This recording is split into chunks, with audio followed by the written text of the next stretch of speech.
There we go. What's up, folks? I'm back.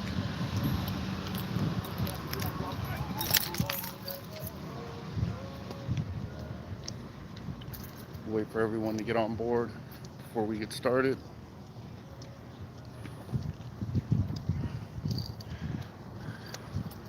This one won't be too long.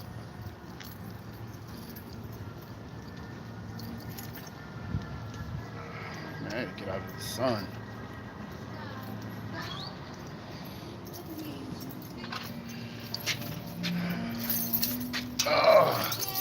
What's up, folks?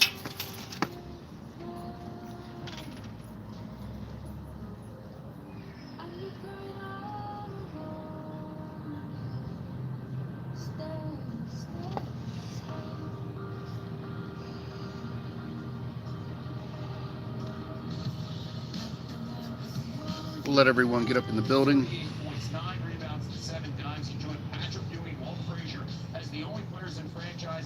Oh, stay in the gym. You know what's so funny about that is you guys don't remember the video I did when this is probably last year when I was in the gym working out, and then you guys could actually see what I look like, and people are like, "Oh my God, T's not fat." I'm like, "No, I'm not fat." What happens is when I'm coming off of a bulk, I'll lose weight everywhere else, man, except my freaking face, man. And it's like the most annoying thing ever. Like, so if you can only see me from the face up, you think, oh, he's chubby, and then you see my body and you're like, what the? Yeah, it makes no sense whatsoever, man. That's clearly an area where that's the last area where I lose weight at. It's funny as hell. Legend, I don't know about all that. So before I get started, I want to say, yes, I did hide all of the lives. There were some situations that happened behind the scenes. I don't want to touch on it because I already did. And it's about, number one, protecting your intellectual property. Number two, I can tell you right now, there's a lot of influencers out there that need to be careful with some of the stuff they're putting out there. Whether right or wrong, the SEC, with the situation with Ripple, should tell you that it doesn't matter whether or not you're in the right or wrong. If you don't have the money to stand up and fight an organization like that, you're going to be in trouble. So with that being said, I will leave this video up for a little bit, and then it will be taken down as well. I am not on Twitter anymore for several reasons, and I am, taking a back seat. And the reason why I chose to do this video today is because there's a lot of new people who's either subbed to the channel or found out about me late, and I'm finding that out now that I've kind of taken a back seat, that there's a bunch of people who literally just stumbled across me and they're kind of lost. And now that my videos are hidden, most of them, all of my lives, I can see how that could present a problem to someone who's trying to learn in a space that has a ton of toxicity, a ton of dishonesty, a ton of conveying of information simply for the sake of monetization. And as you guys know, that's not my thing. No hate to anyone who does it, but we're going to touch on a few things. All right, and I'm going to try to cram it all into one video. The first thing, and some of this for you guys who are veterans to the channel, this is going to be kind of a rehash, right? Stuff that you guys have already heard. I should get my fat ass up and go walk, right? Take advantage of this beautiful day. So here's where we're going to start at. XLS 30D, right? We know that deals with the automated market maker, and we know that there's liquidity pools attached to it. Now, shout out to Mickey Fresh. Someone had sent me a video from him. Wasn't too familiar with Mickey, but I've heard good things about him. I took a listen to the video. I've touched on AMM before, but he had played a clip from David Schwartz saying that the automated market maker in XLS 30D would be the value proposition for XRP. Basically, that's what's going to make XRP go up in value, right? Not ODL. Okay. Now here's kind of my issue with that stance, right? And I'm not saying he's wrong, because ODL corridors are open right now. But what we need to look at here is, can institutions legally acquire XRP and use it to the tune of, you know, trillions a day, excuse me. The answer to that is likely no, which kind of leads me to the theory that you guys know that I've had for quite some time about JP Morgan essentially owning Ethereum. Now, people have called me crazy for that and said, T, what are you talking about? Well, ask yourself this. The SEC, there is a theory that the SEC essentially owned the majority of the Ethereum out there. But here's the thing. They wouldn't need to necessarily hide it, because number one, they control what they see fit to deem as a security. Well, the judge controls it, but they can push that narrative out there and file lawsuits. So I was like, that doesn't make too much sense, right? They wouldn't have to hide it. I mean, if they chose to, they could, sure. But it wouldn't be a requirement for them to. Now, you start asking yourself, who would benefit, or who would feel like they would need to hide the fact that they held digital assets in a time of regulatory uncertainty and banks and financial institutions being deemed not able to acquire the asset and actually hold it on their balance sheets? And that's when my wheels got to turning. And I said, those anonymous wells that everyone's so curious about regarding Ethereum probably belong to a major bank. That's interesting, isn't it? It's a theory. I can't prove it, but it has always been my theory that due to the regulatory uncertainty in the space, probably need to take these off. There we go. Schwartz works for Ripple. Ripple wants ODL, so Schwartz wants XRP holders to be liquidity providers, because that benefits Ripple and XRP. Oh yeah, it does. But see, here's it. I'm gonna touch on that with retail being liquidity providers, the AMM, the liquidity pools that are incentivized and give out a yield, right? This all kind of ties into the JP Morgan SEC fiasco, right? You guys remember a year or so ago, I did a video talking about Gary Gensler and the SEC's attack on DeFi protocols and interest yielding products like, what was it? I think Celsius had, oh Lord, some sort of interest generating product that they had that the SEC cracked down on, right?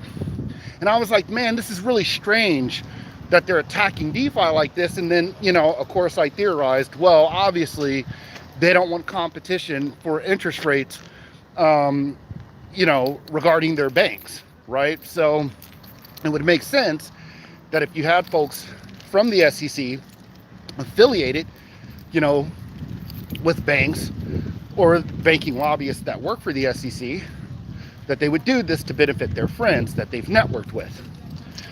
But here's what's interesting.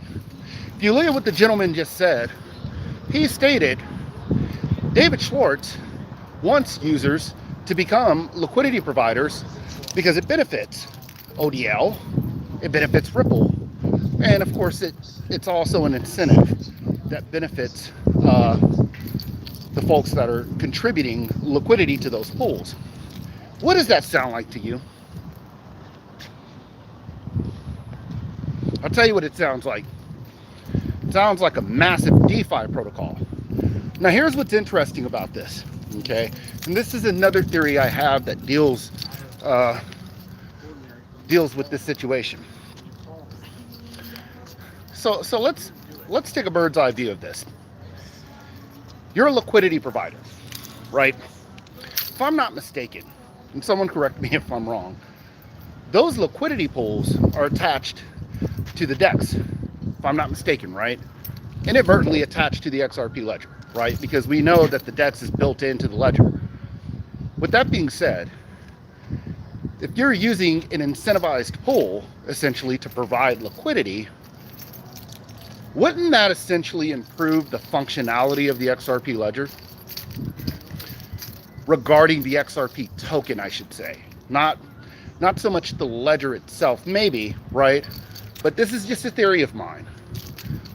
Could we see a situation where liquidity providers could essentially ramp up the actual utility of the token via its usage on the ledger? Now, I'm not the smartest guy in the world. I'm not a resident expert on DLT.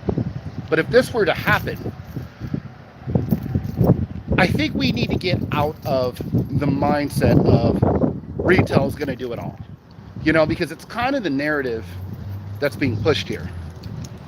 It's up to retail, essentially, to implement the value proposition, right? Well, not so fast. And here's why I say that. We got to bring up that pesky tokenomics argument that no one likes to talk about, but it is indeed relevant in some cases, right? Market cap itself is not as relevant because it's subject to change based on a multitude of factors, right? But what about coins in circulation, right? And so you have to start asking yourself, T, can you say hello to my kids? We miss you. They're Nori and Kiora. Take care, brother. How you doing, Nori and Kiora? Good to have you folks. But let's take a real look at this here. What do you think happens after the loss? Because we obviously need clarity for the asset, which is, you know, the floodgates for mass implementation of the utility, right? Potentially, we'll see what happens. But if this happens, right, we see a situation where XRP gets clarity moving forward. It's not deemed a security. Those liquidity pools via the XLS 30D amendment are unlocked. They're global. Do you think it's just going to be retail investors? Keep in mind, I think retail only holds like, what, I don't know, maybe 2 billion XRP max out of the 100 billion XRP in existence. Do you think every holder of XRP is going to participate in the liquidity pools? I think that's unrealistic to think that, right? Some will, but some won't. So then that brings me to the next question. Do you think retail accounts for enough XRP to make a significant difference via liquidity pools in terms of a value proposition? I'm going to ask that question for you. No. The answer to that is absolutely not. For the same reason, the circulating supply serves as a hindrance within a speculative market, because retail doesn't have the type of money to push that price up when you're dealing with something that has over 50 billion tokens in circulation. But there's a but to that. The but is, what happens in an environment where Amazon, Google, Mercedes-Benz, Chick-fil-A, Walmart, Kroger, Victoria's Secret, Nike, Adidas, Bank of America, JP Morgan, Wells Fargo, Champ Sports. What happens when you start seeing not just central banks, but companies,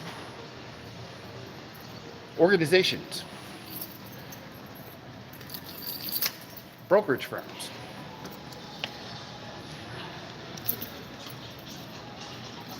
acquire that asset? And then they start contributing to liquidity pools, right? In 2020, it was said by the SEC, and this has been touched on by Zach Rector, by me, by a few others, right? I'm not the only one to say this, nor am I the first. But it's been revealed per the Securities Exchange Commission that there were over 1,700 contracts regarding XRP 3 years ago almost. Now, I don't know what's in those contracts. I'm not going to pretend to know, but I have a suspicion that the XRP that is potentially pre-allocated regarding those contracts would have had to be attached to an amount of XRP that was already spoken for, in terms of there was already a central entity that held it, right?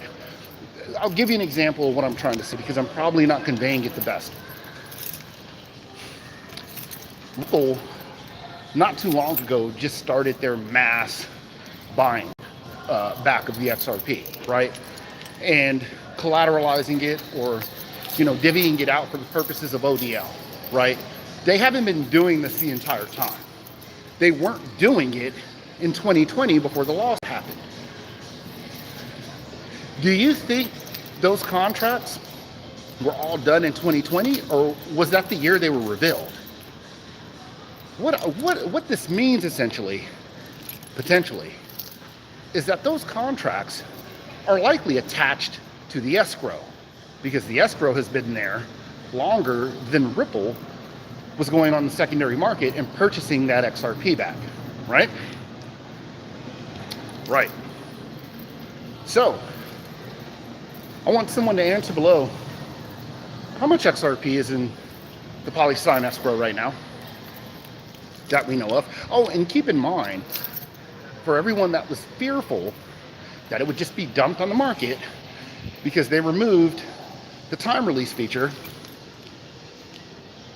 I don't think that's happening right now, is it?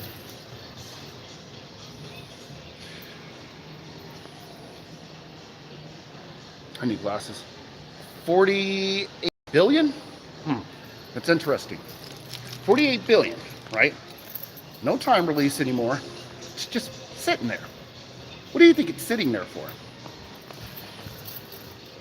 I'm willing to bet that amount is pre-allocated to companies, institutions, central banks, commercial banks, potentially, right? Anyone who would benefit from the positives regarding the asset and the ledger, right? So, what does that mean for us? Well, I'll tell you what I think it means, right? And I say think and theorize a lot because I don't know for sure. But my speculation tells me this. If there's, let's say, roughly around 50 billion in the escrow, and there's 48 billion, I think, circulating outside of the escrow. See, this is, listen, all right, this is what's so interesting about this. You notice that there's, I think, 48 billion roughly circulating, and a little bit more than that in the escrow. But what's in the escrow doesn't get referred to as circulating supply, does it? Now, maybe someone smarter than me can help me out with this, because I don't know everything. But what do you think happens when Ripple decides they want to buy an even more significant amount of XRP for ODL purposes? Retail has theirs, and then that almost, 50 billion or so that's sitting in escrow gets gobbled up. Do you think once institutions are using that to conduct dApp interoperability and transactions within the XRP ledger, that it's going to reflect as circulating just because they can recycle, reduce, reuse the XRP? Or do you think it comes out of circulating supply? It's interesting, isn't it? Suddenly, the 100 billion in existence doesn't really seem so big anymore now, does it? Now, this is another repeated point that I've touched on several times. The private and public interop, right?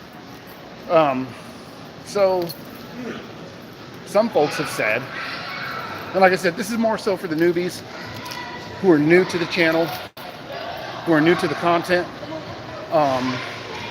who haven't been here the entire time, right? Who are like, T, where are you at? Where'd you go? Private and public interop will be a thing, all right? It has to, right? And it has to because private walled gardens, based on different coding regarding DLT, cannot functionally communicate with one another.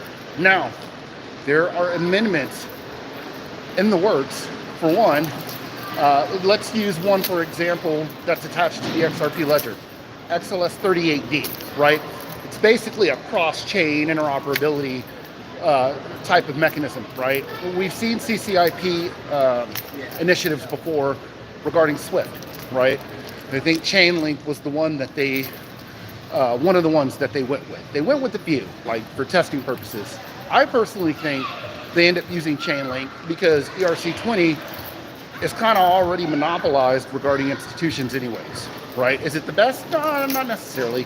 But regardless of what we think about anything ERC20 related, the fact of the matter is, regardless of what you think about Bitcoin, those two have been proven price-wise, okay? And they're the only two.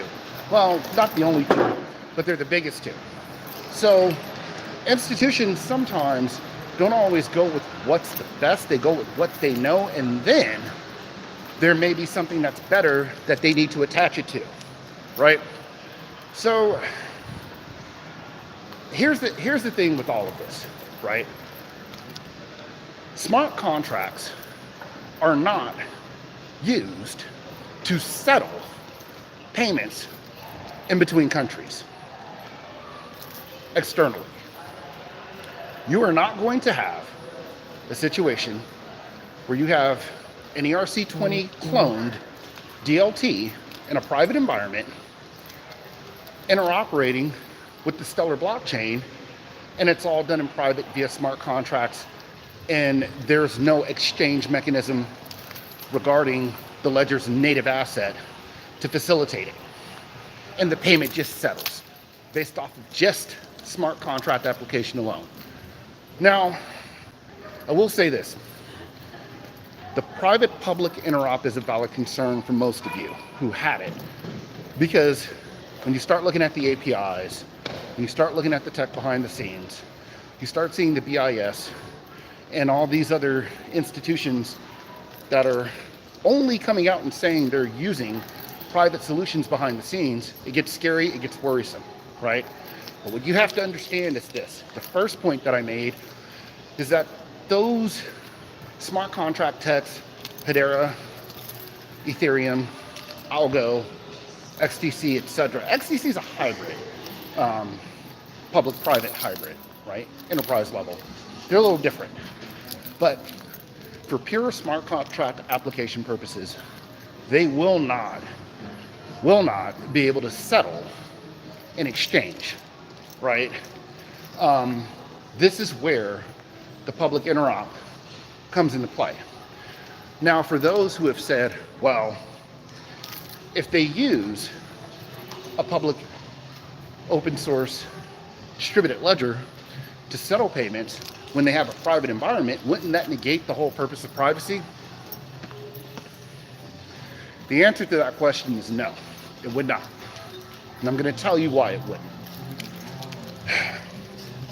I'm not even going to name the dev me and Kurt had the conversation with. He knows who he is. Talked about this before. But we've had some nice breakdowns where I had always theorized that for privacy concerns, a central banking digital currency would obviously be the native asset to its private DLT based off of whatever code it was cloned on. In order to get around the privacy hiccup regarding the central bank for accounting purposes with their CBDC, what do you think they would do? I want to see who's been paying attention for my veterans.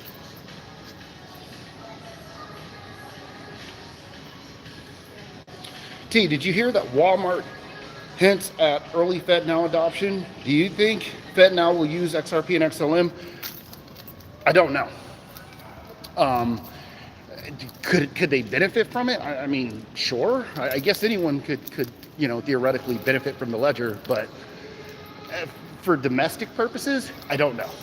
Now, I know FedWire would be XRP would be a huge benefit to them because it's global. I'd have to look at a few more things. I know FedNow works with Volanti. I know Volanti uses Ripple's technology, etc. Right? So I know there's a connection there, but I know the connection is directly to Ripple. Now, is Volanti leveraging ODL for their services? That I don't know. And here's the thing, right? Does Volanti have a technology suite where they're using multiple products and they're not just using ODL, but other things as well regarding messaging, etc.? I don't know, right? And if anyone says that they know, you need to be asking for definitive proof on that subject. Now, they may not fully put it out there, but you could probably find something about the products that Volanti uses as a whole, right? With that being said, okay, here's what we got to look at with this whole thing, with the public-private interop. Yes, you have a valid concern about public open source distributed ledgers potentially becoming obsolete, right? But here's why I'm telling you not to be worried about it. For privacy purposes, what these institutions would likely do who are transmitting payments across borders to other walled gardens via a CBDC is that they would use a public mainnet that's highly liquid with some sort of a decentralized exchange built in and an exchange mechanism that can convert not just one currency to one currency, but it can go up into a private sidechain that's likely EVM compatible or with whatever corresponding smart contract technology you want to throw out there. The smart contract applies the instructions to the corresponding value of the CBDC. The XRP token actually moves up into that sidechain and it converts the central banking digital currency from the central bank into XRP. Now, why is that important? Because if someone's trying to snoop a dupe and they go and they start looking at the details of the ledger, are they going to see Bhutan did a transaction with the United States? Because there's the CBDC flowing across the XRP ledger in its native form? Or are they going to look at the XRP ledger and just say, what the hell? There's just a bunch of XRP moving back and forth. Obviously, there will be other tokenized assets that potentially reside on the ledger as well, right? Now, there's a reason I'm bringing this up. The reason I'm bringing this up is because not only was there a concern about that, right? Okay, let me look at these comments real quick. I think Quant's a pretty decent investment. I'll say that. I think it's highly priced, and I'm not going to officially recommend it because of its price. But with Overledger looking to merge itself with Interledger, I mean, there's some utility to be had there, right? And I'm a personal fan of Quant. I just don't recommend it because of its price, right? But that solely depends on what your expectations for ROI are. How high do you think Quant can go, essentially, right? Now that we've touched on what would happen in that situation with private and public interop, This is why I'm telling you guys to not worry about that, okay? Don't worry about it. And David Schwartz has made comments that has a lot of people worried. I respect David. He's a genius. I mean, there's really no other way to put it. But when you see a comment from David and he makes a proclamation that CBDCs are not housed on the XRP ledger, you have to take that for what it is, folks. I'm going to let you in on a little secret in case you didn't know. All my veterans do. The plan, in my humble opinion, because I'm just theorizing, was never to allow CBDCs to live on the public mainnet. It makes no sense. I'm going to tell you why it makes no sense. It makes no sense because David Schwartz, along with this team at Ripple, would not be rallying with central banks to provide a CBDC private ledger if it was simply going to on the public mainnet.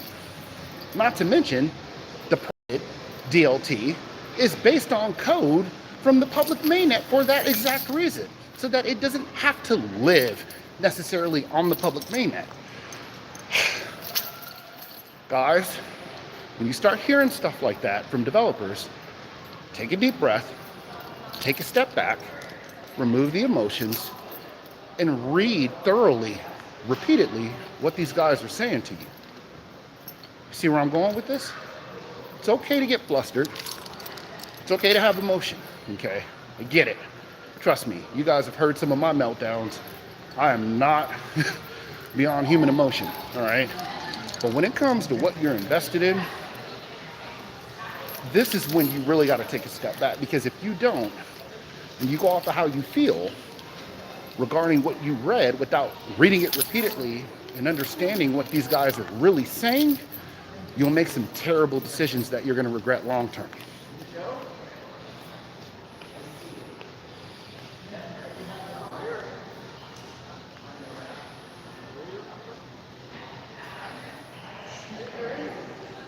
What's my favorite coin? I have two, man. XRP and XDC. Those are my two faves. So with that being said, this goes back, right? We've tied in private public interop. We've tied in the proclamation from David that CBDCs don't live on the public mainnet, or they're not housed there, and that creating somewhat of an uproar. I never addressed it on here on YouTube. I addressed it on Twitter, which is, like I said, another reason I'm on here, because I'm going to give you guys one last treat, all right? Because you deserve it. A lot of you guys that are new, I've seen you in the communities. Like I said, I'm behind the scenes, but don't think I don't poke my head in when you guys aren't looking and see what's going on Twitter potentially, see what's going on in Discords, see what's going on in Facebook groups. And I know that you guys that are newer are putting forth the effort. And I'm not going to leave you unstuck, all right? But with all that being said, with the cross-chain initiatives that are being built, with the private-public interop that we just touched on, which is a necessity, right? This is not, I need you guys to understand something here. This is not an option, right?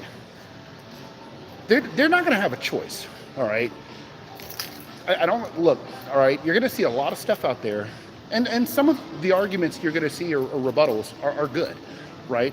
The tokenomics argument, I have to admit, is probably one of the better arguments, especially paired with ODL, because ODL gives the illusion that no one ever needs to hold XRP. But here's the thing, Ripple can only buy so much of that XRP. The United States government will not allow them to monopolize and own it all. That's where the escrow comes into play. Now, it doesn't mean they can't wipe up what's left on the secondary markets, but what do you think happens to the XRP that's sitting in that escrow? You think it goes to Ripple? You can't own that, man. That's why it's sitting in Polysign, aka David Schwartz and Arthur Brito's piggy bank, right? But hey, Ripple doesn't own it, even though they founded it. Just saying. Smart play, by the way, David. But with that being said, with all of these things tying together, you have to start asking yourself this. You're going to become potentially a liquidity provider, right? Now, think back earlier to what I said about you providing liquidity or providing liquidity into those pools. It potentially, like I said, because I'm not a dev on the ledger,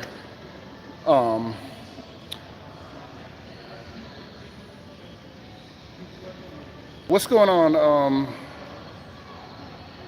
Oha, is that how you say your name? What does that say? I need glasses. Other Mitchell? What's going on, Square? Man, they make these names so small on here. I'm listening. What's going on? 3.15 billion XRP is left on secondary exchange, with Uphold holding the most at 2 billion, followed by Binance and others. Which coin will be adopted first? That's a tough one, man. They kind of, it's not so much the token I'm looking at the protocols. K Moore, my man. What's going on, brother? Glad to have him in here. Everyone give the homie K Moore and all the other H-dollars you see. I saw Kita in here. I saw quite a few of the admins. Give them a huge shout out. A lot of the admins you see are in the Discord. They're always holding it down. Big shout out to the homie B Rush. That man he's done a lot. He's done a lot of work in the Discord, man. You know, and I always got to give him a shout out. Everyone give K Moore that big Billy Goat welcome, man. He deserves it. One of the hardest working men in the space. Crypto 901 may not be in here, but give him a huge shout out as well. Go check his book out, man, if you haven't. Unofficially, of course, because this isn't official financial advice, nor is his book. But I definitely think his book is worth the purchase. I've had several conversations with Crypto 901, and I can tell you right now, you're going to learn a lot from him. Look him up on Instagram, and please give him a follow as well. And shout out to the homies at Rector as well. Yeah, you know the usuals. I always shout out. Go give them a follow, man. Support their channels. They're doing good work out here. You said that live with you and Kurt was fire on Lift Capital. Yeah. Thank you. I appreciate it.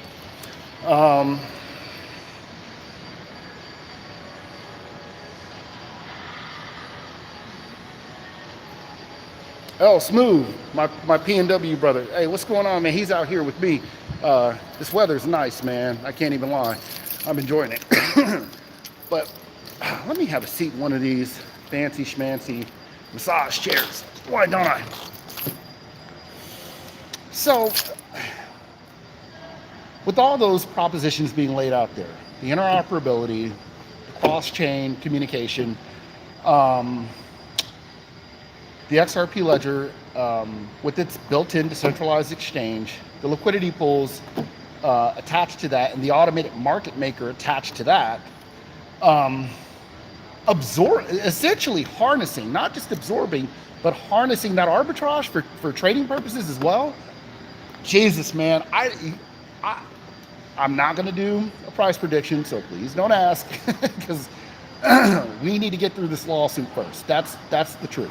All right. I'll be the first one to say I have been wrong every single time I gave my theories on when this lawsuit would end. And that's when I knew this is not a normal case at all. But, you know, we got to put our egos aside in a minute, man. I almost cursed. Every freaking prediction that all of us have done about when we think the lawsuit is going to end has been wrong.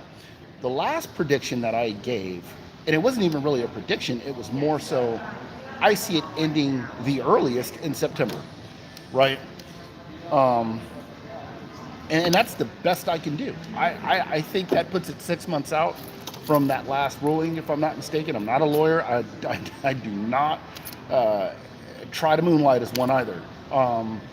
So with that being said, I don't want to get into price predictions or predictions regarding the end of the lawsuit, because I think, and this is just my opinion, I think with the magnitude of a case like this, there are a lot of unspoken and unseen things happening behind the scenes that we couldn't even imagine.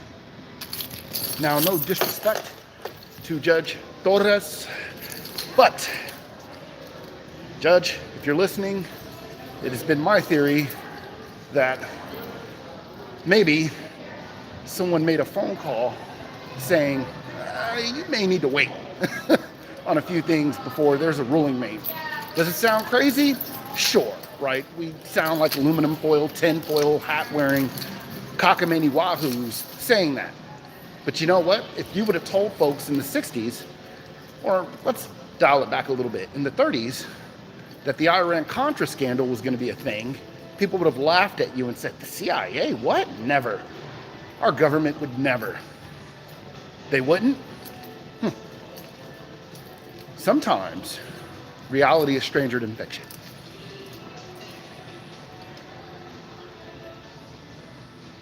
I don't know if she got threatened. Now, would that shock me? Oh, I don't know, right? I mean, I have considered that. Like, I've wondered it. You know, I'm not gonna lie. Like, man, did she get a phone call, like an ominous phone call? You know, I don't want to go down that road. But I do think the powers that be have some pull in this. Okay, and that's what I'll say, right? I don't think folks need to be worried about the value proposition behind XRP with what we talked about, right? Like I said, you know, if I were still on Twitter, I'd probably, you know, shoot the crap around with Quincy or Nil or Matt or Bob Way, etc., right?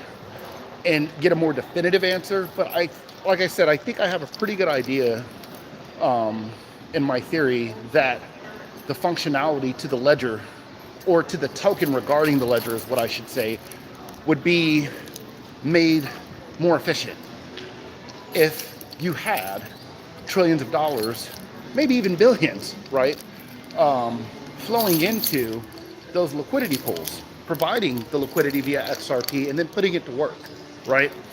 Now, what will that make the price? Man, that's anyone's guess, right? But I can tell you this, if you have companies, organizations, businesses, like what he was saying earlier about Walmart and FedNow, that's just an example, right? That your everyday companies and businesses are going to be involved in this as well. How much money do you think is going to be flowing into the XRP asset for acquisition? And then once it's in those liquidity pools going to work, is it circulating anymore? You see, aside from correspondent banking becoming a thing of the past at some point, and ODL essentially taking its place, which leverages XRP, which would theoretically allow brokers who absorb the risks regarding foreign currencies in Nostro Vostro accounts to take that over and use it as a foreign exchange mechanism to facilitate trade in FX markets in an environment where no one has to hold one another's currencies anymore. There's another theory that I have about all of this, that at some point, the businesses, the institutions that you see will eventually need the ledger regarding its utility and the asset as well for dApp functionality and interoperability. Shout out to the homie Baggins, and I want to give a huge shout out to my Twitter crew as well. Don't think I forgot about you guys. And that's Joe Schmo, Future, Baggins, even Scams, man. We love you too, man, even though you're a Bitcoin maxi. It's all good, brother. Jake, and by the way, if you don't follow Jake, you need to get down with the mastermind team, man. They're doing some really good stuff over there. The homie Max Avery, definitely look those guys up, man, and show them some love and some support, man. These guys they're out here beating the ground, working hard. But with that being said, right, I always like to give shout outs. That's my favorite thing to do in my videos, because it's not just about me. It's about the community as a whole and what we all bring to the table. Those of us who are positively contributing, right? But with that being said, The other theory that ties into what I just explained about brokers, the replacement of nostro vostro, them becoming liquidity providers, and essentially using the XRP token to facilitate trade in the FX market, using the token in an environment where correspondent banking is a thing of the past, and we no longer see a situation where central banks are holding one another's currencies. Go look at the rupee situation, right? I remember when they talked about that in the nostro vostro setup that it was going to fail. And it did this year. There's a reason for that. But with that being said, and I keep getting off topic, the second part to this is the dApp functionality. What do you think happens when businesses start conducting business on the DLT regarding decentralized applications that now require the ledger's native asset to essentially work for the institution, right? This goes back to the old analogy I did along with Kurt. And we had a nice live about this on Facebook where we talked about using dApps on the ledger for utility purposes. And does anyone remember the analogy I gave about the arcade machine? You go into an arcade, right? That arcade is essentially the XRP ledger. You just walked into it. Now, the coin converter machine, that's your decentralized exchange. There's XRP essentially attached to that token converter machine. You put your money in, you get a token. That token that comes out of that machine, think of it as XRP. Now, you gotta go play the arcade game. You take that XRP token, you insert it in, and you press start for player one. And you are in the driver's seat. Think of those dApps as the arcade machine. Now, if that happens, then that means there's going to be a massive amount of demand. Think back to what I said when I had the conversation with Matt Hamilton. What happens when we see an environment globally where everyone is suddenly conducting their utility-based transactions in a DLT environment? Does that not inadvertently create massive demand for the tokens corresponding to their native ledgers, where the utility is going to be transmitted? And what did Matt say in my worst British accent or Australian accent that I can do? Oh, yes, that's why I hold XRP. That's why I build XRP and I work on the ledger, because I believe in an environment where this happens, there will be significant price appreciation. That was terrible. Please don't make a short out of that. But with that being said, that's my theory, right? You see that environment come into fruition, and that's where the demand for the asset comes into play. Now, if an institution wants to go on their computer or go on their smartphone and conduct something on the ledger, in the back end, that XRP token is being used, which means that's where the institutional acquisition comes into play, because in order to use that decentralized app on the ledger, you have to hold the token. You can't just rent it or have it collateralized to you like they do with ODL. You see where I'm going with this, guys? ISO Goat, oh man, I can't believe I forgot to give him a shout out as well. What's up, ISO Goat? Who's all in here, man? We're all the content creators. You said, yo, I missed the, you missed the Arnold. What are you doing? There you go, man. I gave you a little bit of Arnold.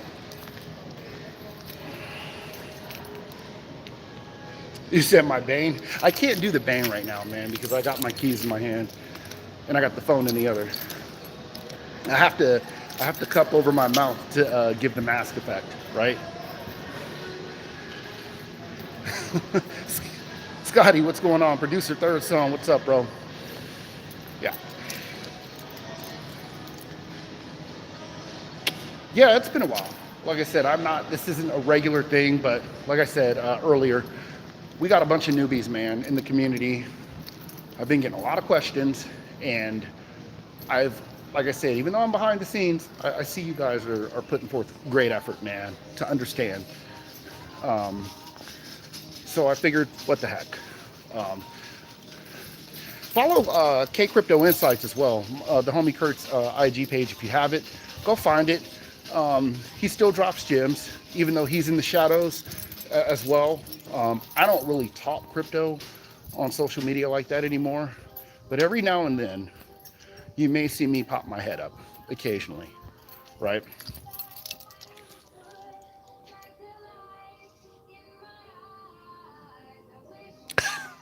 Man, I can't do Crypto Hulk's wife in here, man. People are gonna look at me like I'm crazy.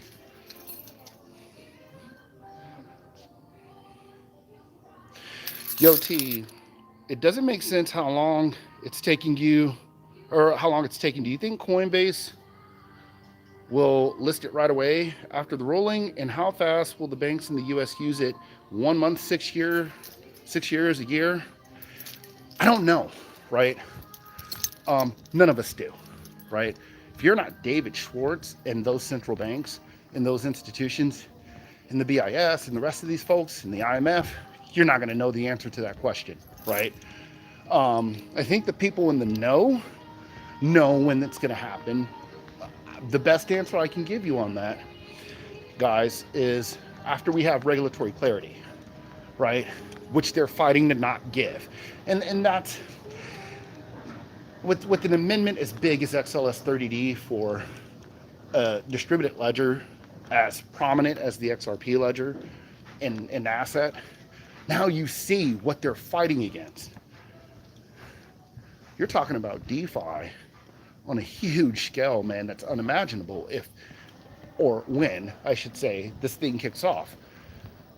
They want folks taking their XRP and going to see them for their yield generating products, right? They don't want you solely going, but see, here's the thing with that, right? You're gonna have to, if I were JP Morgan or these other institutions that likely leveraged the SEC, because I don't just think it was JPM by themselves. I think it's a few of them that got in the SEC's ear and said, you do this, and you do it now, right? But here's the thing. If you guys put forth all this freaking effort to acquire Ethereum, right? Then why not put forth the same amount of effort to acquire XRP behind the scenes in the same way that you did Ethereum, right? You want to monopolize, go freaking buy it, right? Instead of trying to crash the train when in reality, the EVM is already connected to the XRP ledger and the Stellar blockchain and Hedera and XDC. I mean, come on, man. Dazzle anyone? It's what it shows is a ton of greed, envy, anger, and narcissism from these folks. You're gonna have to work with them anyways, right? So what's the point, man, in the end of doing all of this? You're not gonna, look, the people who hold XRP right now, who are confident, will never sell. So I find it hard to believe it's solely based off of, we don't want a few individuals out of the global populace to become wealthy. Now, what it could be regarding that also, because I think there's a few reasons why all of this is happening, is that they know, and I've said this before, the people who are going to come into this next wealth transfer are not the same as them. You're going to have a lot of people who are smart enough to hold the course, patient enough to hold the course, and steadfast enough and intelligent enough to figure this stuff out and say, you know what, I'm staying put. And you know what ends up happening in situations like that? Folks like us don't just head forward, we turn around and we put our hands out and we pick people up with us. That, I think, would be more of the reason why they're a little bit discouraged, because they're going to have a new class of wealthy individuals that you can't control. You see where I'm going with this?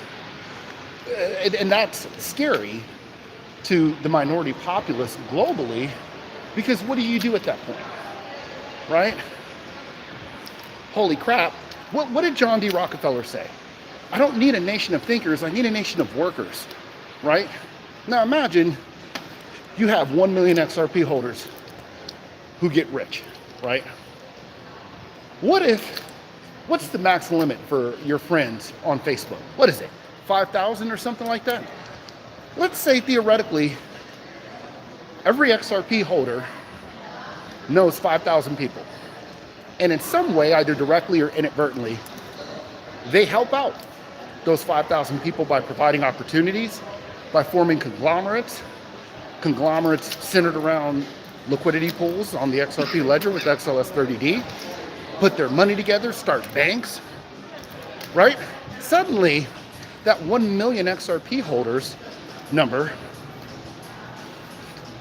yeah, maybe it's small in comparison to the global populace, but what about all those holders globally that start turning around and putting their hands out and picking people up with them? And then it spreads. And suddenly, you now have a different ratio of workers to thinkers. Now, you've got a whole population globally that has learned to essentially think, invest, and generate passive income on their own with the help of those of us who hypothetically hold XRP. That right there, whether you realize it or not, as simple as it sounds, excuse my language, scares the shit out of the 1%. Because you know what happens then? Suddenly people become united regardless of color, creed, religion, orientation, you name it. They become united in situations like that where everyone's being uplifted. Two things will bring people together: prosperity and pain. And I think we see a situation where both collide with one another. I think the pain and the desperation that a lot of people are feeling financially right now is bringing people closer together, right? I'm not even going to touch on political situations explicitly or gender issues, etc. But suddenly, you're starting to see a lot more people unite under the same ideologies and beliefs that were once divided, regardless of what side of the fence you sit on politically, right? People know that stuff is getting out of control. Now, if you notice, you suddenly don't see the aggressive racial narrative being pressed in mainstream media anymore because it's not working. They're siphoning through things to try and find something that can keep those of us in our current class, via middle class, upper middle class, etc., divided. Division is the key by the elites to make sure that you don't look up at what they're doing. It's always been like that. Ever since the first 16 colonies were formed, right? This is nothing new, okay? And that is what they're scared of. Pain and prosperity bring unity. And what do you think happens whether you are black, white, Asian, Latino, Afro-Latino, you name it, Middle Eastern, African, European, and all of a sudden, you got a bunch of XRP holders of every race, creed, color, orientation, and religion who turned around and uplifted people and then start connecting. That division, based off of those variables that I just named, suddenly tightens up. And it's not a thing anymore. That, in my humble opinion, is the deeper reason they're scared of this happening. Because don't think there won't be white folks that turn around who are holding this asset and others and create opportunities for minorities. Don't think there won't be Latino and black folks that don't create those same opportunities for white folks. Don't think there won't be Asian folks who create these opportunities for Middle Eastern folks via the hypothetical XRP that they're holding. Watch what happens. You'll be shocked. And that puts a huge monkey wrench into what the top 1% has been doing for ages.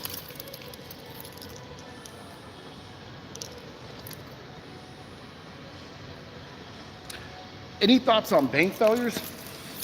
No.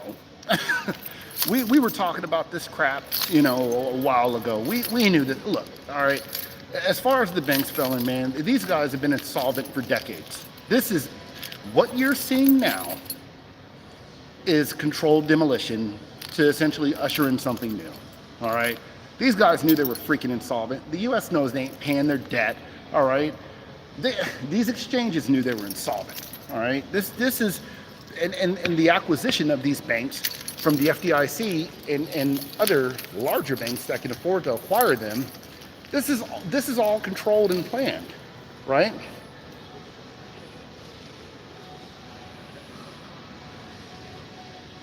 Yeah, this is recording.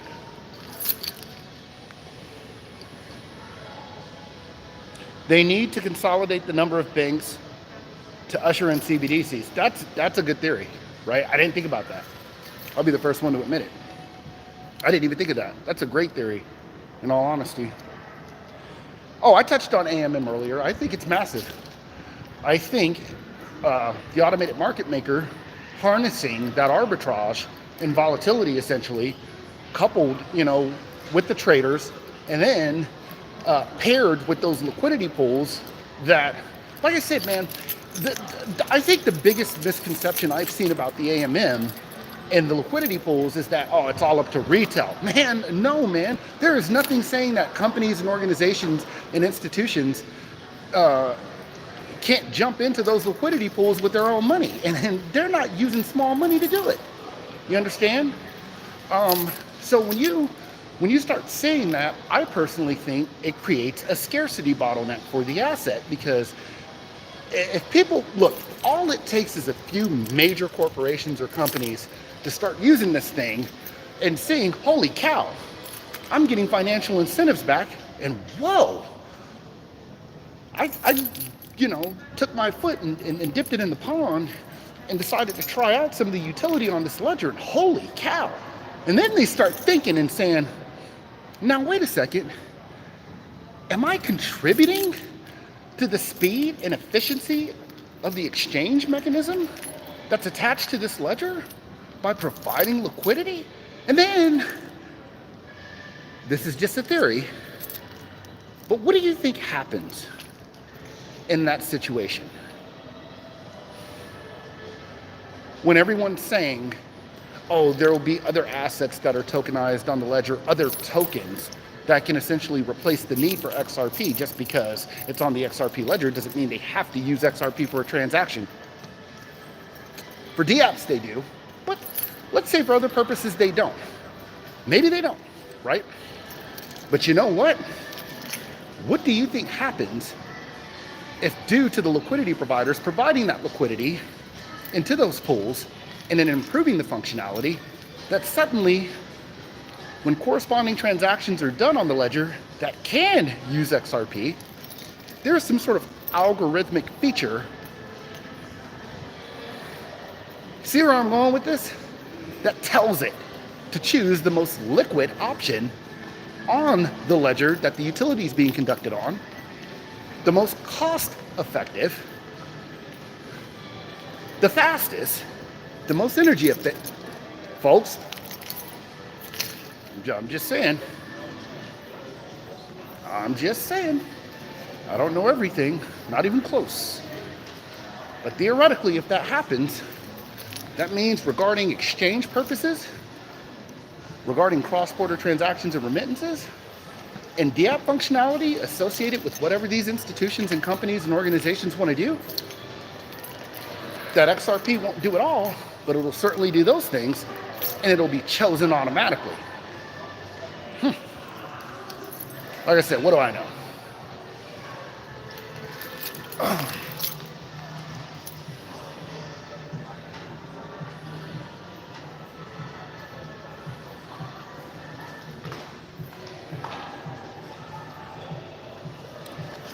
Okay, so what is Brooklyn Red saying about price?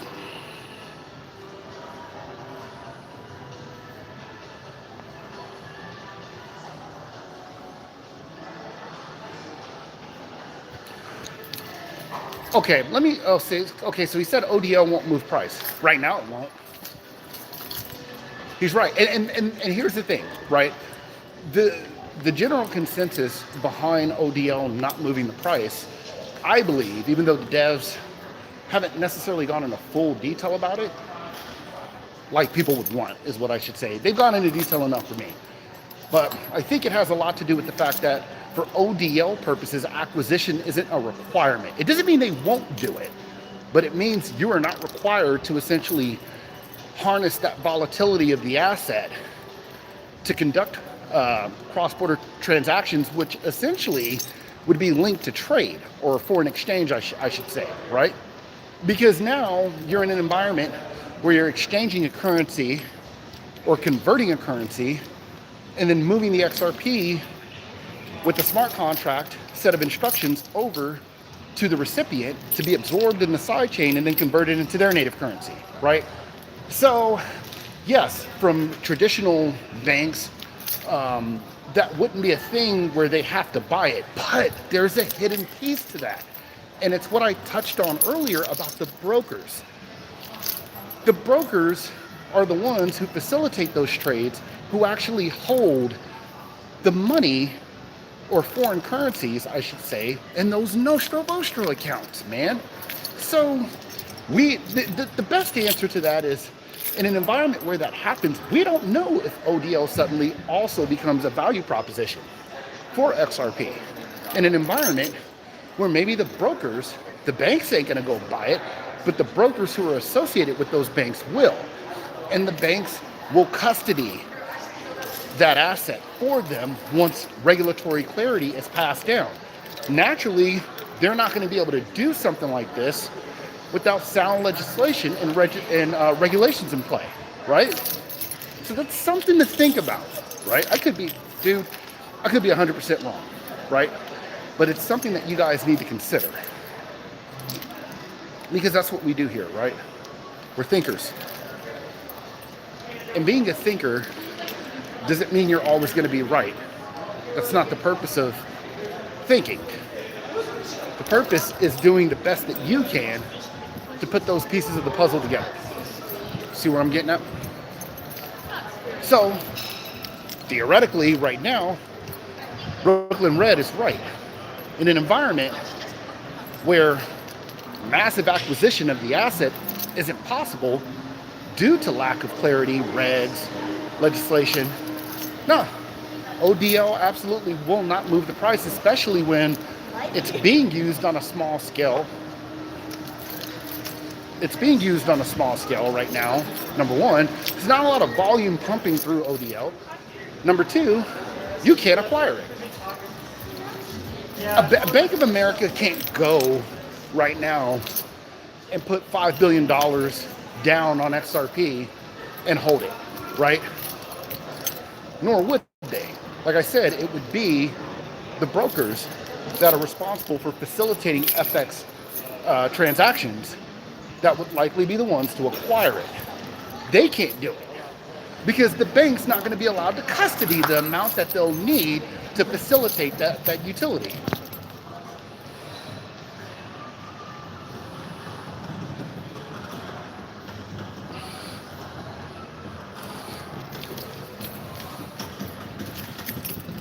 Oh, man.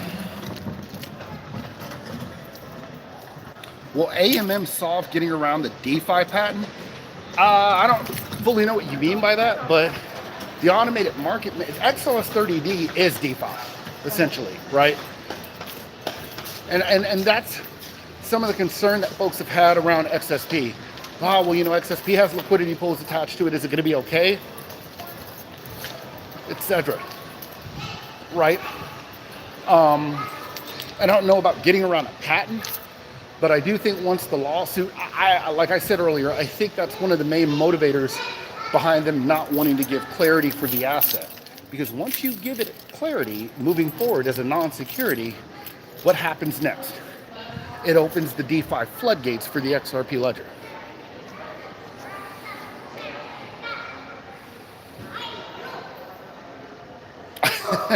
You guys are silly. My keys jingling? I know, man. I got way too many keys on here. Well, yeah, I did say that about XTC. I don't know if I'm right about it or not, but we'll see. I don't think the future's bad at all for Ethereum. Well, okay. Here's what I'll say, right?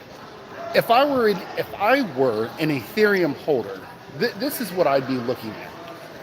There's a bridge connecting Ethereum to the XTC network, right? That's dApps.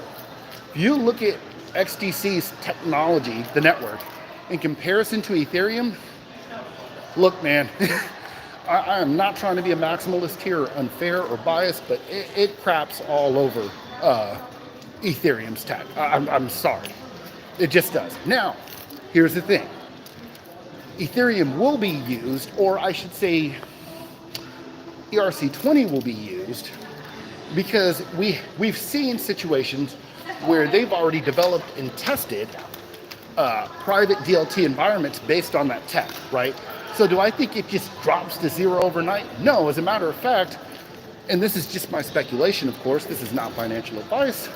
I am not an official financial advisor. This is simply my perspective. You could take my perspective and pair it with yours only if you choose to do so after doing your own due diligence and research. Ensure that you are making informed decisions of purchases within the market, and make sure before making any purchases whatsoever that you understand the risks associated with jumping into the crypto market. So with that being said, do I think Ethereum's a useless piece of garbage? No, because the EVM, well, here's the thing, the EVM is separate from the token, right? I think there are technologies that Ethereum is associated with that are good, and I think because of that, because of the smart contract application that would likely happen regarding CBDCs, if you see an institution that has a private DLT based on ERC20 coding, that at some point that's going to lead to probably another pump in Ethereum. But if I were holding Ethereum, I'd ride that one last pump up if that happened, and then I'd be looking to, maybe I'd keep a little bit, but I'd be converting into something else, because I have a sneaky suspicion that I can't prove that dApps bridge is there connecting it to the XTC network, because the same folks that I theorized earlier in the video in JP Morgan being invested heavily in Ethereum and essentially owning it and being anonymous wells because institutions don't have the right legally to purchase it outright, so they hid themselves. Maybe they're also invested heavily in XTC, right? Just saying, would not surprise me if JP Morgan was full speed ahead on the XTC token and network. In the moment things transitioned over to the Ethereum virtual machine, providing smart contract application regarding payments, exchange, etc., they say, we're doing all of this on the EVM. We don't even need the token for it. Man, move all those tokens over, convert them to XTC, or we'll sell it, and then we'll take the profits, and we'll buy up XTC. I mean, maybe I'm crazy, right? I could be 100% wrong.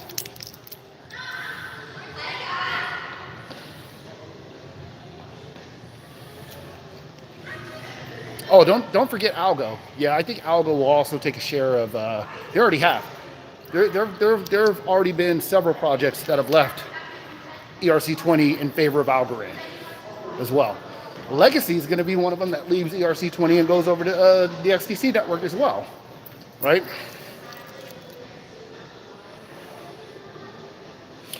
I didn't see anything about Christine Lagarde talking about Reds. I'm going to be honest, man. I don't really keep up with it anymore. To be honest, I've never, once I learned about the underlying technology of the protocols, I was never a breaking news type of guy anymore. I didn't care about it. Once I learned what I needed to learn to give me the confidence and understanding that I had, I stopped worrying about what was happening, on a daily basis. Doesn't mean it's not important. I probably should be more in tune with what's going on. But to be honest, I just kind of stopped and said, you know what? I've put enough pieces of the puzzle together to understand what's likely going to happen in the near future, or not so distant future, I should say. Patience. That's one thing about me that I think is probably the best quality that I have, is that I can remain patient. I'll give you an example. I seen this Cuban chain, diamonds all in it, solid gold, right? And I've been wanting one like that, right? I've always wanted one like that. So almost looks like a Monaco kind of, but it's got diamonds all through it. The price of the chain was what? I don't know. I think $12,000 for a solid gold one. That ain't too terrible when it's over 10 grams, super heavy. Oh no, my bad. It's bigger than 10 grams. What am I talking about? That thing's probably like over 20 grams or close to it. It's heavy. I'd have to put it on a scale or go ask the jeweler again. But I said, damn, man, I've always wanted a chain like that. And I could finance it and I could afford it, right? I could take that chain home right now if I wanted, right? But then patient me got in my ear and said, well, do I really need it? It looks nice, right? And if I want to look at it, I can come into the store and look at it every day. Or I could wait until my assets that I hypothetically hold take off, generate passive income for about a year or two, and then start buying my toys, right? And then the thing is, something that expensive, man, I don't want to have to be in a situation where I got to worry about someone trying to take it from me. I know my size probably serves as a deterrent, but there's someone out there that'll try you, And do I want to be walking around in the current environment that I'm in wearing a $12,000 chain? No, I don't. I'm patient enough to wait until I reach a point, like I said, where I've shown that I can generate passive income for myself and then buy the toys that I want, right? Because it's paying for itself at that point. I don't need it, I want it. T, would you trust holding XTC on uphold? Nope, I surely would not. And for those of you who are new, I wouldn't trust holding anything on an exchange. I don't care how good it is.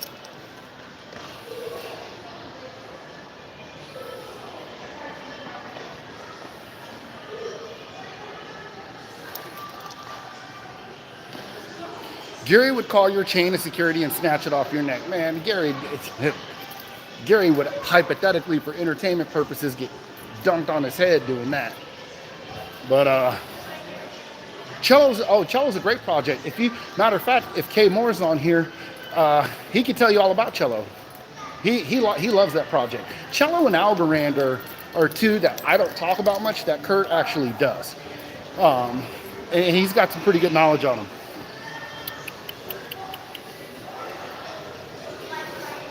Yes, look, all right. I hate to say this because I'm not trying to daddy anyone, all right? But I've told you guys,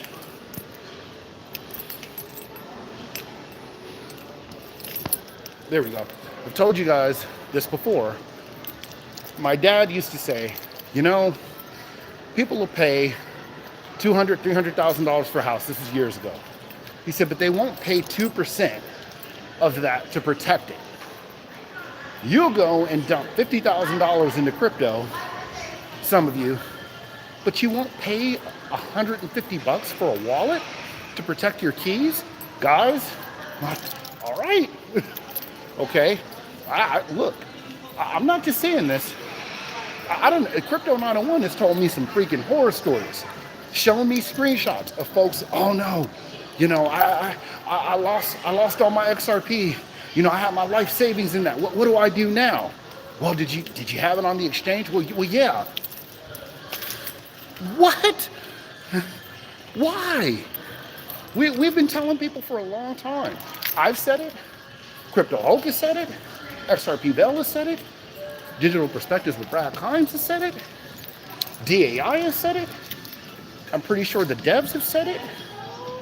I'm pretty sure Lewis has told y'all.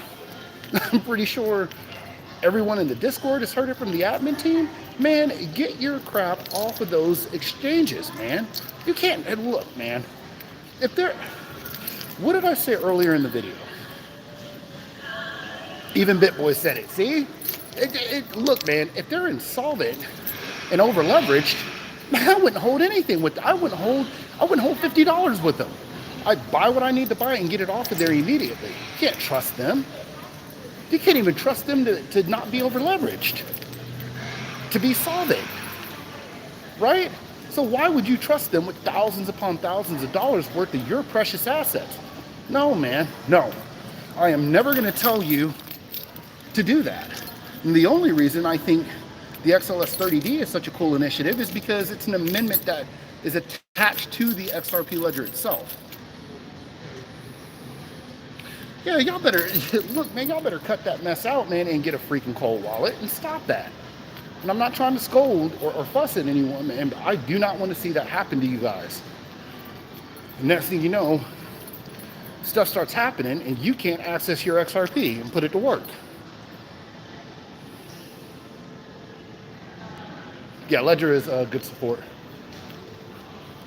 But that's all, man. I just wanted to come on here and shoot the stuff with you guys, man. Fill some of the newbies in on what's happening and what's going on. And talk about some of the things, some of the concerns. I think the biggest one was ODL will add zero value to XRP. The other big one was that CBDCs actually need to live on the public mainnet in order for XRP to see value regarding transacting them or exchanging them. That is not true. And like I said, it's not true because Ripple wouldn't be building private framework to house those CBDCs if it were. That was never the intention. That was simply a misconception from the entire community almost as a whole that CBDCs would transmit themselves or be transmitted through a public ledger in their native form. And where's the privacy when that happens? So everyone that's saying, oh, I'm scared because there's private DLTs and it's going to negate the need for a public open source decentralized ledger, you have no privacy if you're sending a CBDC in its native form to another bank that's using a public DLT to absorb it, right? Now you can see all the details versus you send it in the form of the ledger's native asset with embedded instructions within the code that you're sending regarding what to do when the recipient gets it, i.e. converting it into their native currency within that sidechain, right? Those were big ones because I think there's a ton of misconception, unfortunately, about that, right? So hopefully, my hope is that for those of you, because I know there's a lot of newbies on here, that I was able to do my best to clear some of that up. Do I know everything? No, I don't. And I say that all the time. Am I a developer? No. At least I'm not a current developer. Doesn't mean I haven't done developing before, but I am not a developer that gets paid by a crypto organization to work on their ledgers, right? But I think I know a little something about a little something, and I do my best to help out where I can, and my intentions are pure behind doing this. I don't have any motivation, right? Outside of just wanting to help. I don't want your money. I don't even ask for your time. I don't ask for your subs. I don't ask for your likes. I don't ask for super chats. I just hope that we can bring as many people out of the hamster wheel as possible when this wealth transfer happens. And on that note, guys, it's been a pleasure. I hope the newbies on here definitely got some value out of this. I know I kind of just disappeared for a long time and didn't really tell anyone why outside of those who were inside of my circle. I know that's unfair to some of you who are doing your best to learn and navigate through a crazy time in a crazy space. full of lies, full of manipulation, full of toxicity, and a lack of clarity. So on that note, God bless everyone. Stay safe, stay healthy. I'm gonna go ahead and get up out of here. And I hope you guys benefited from this. And I'll see you guys on the back channels. Signing out.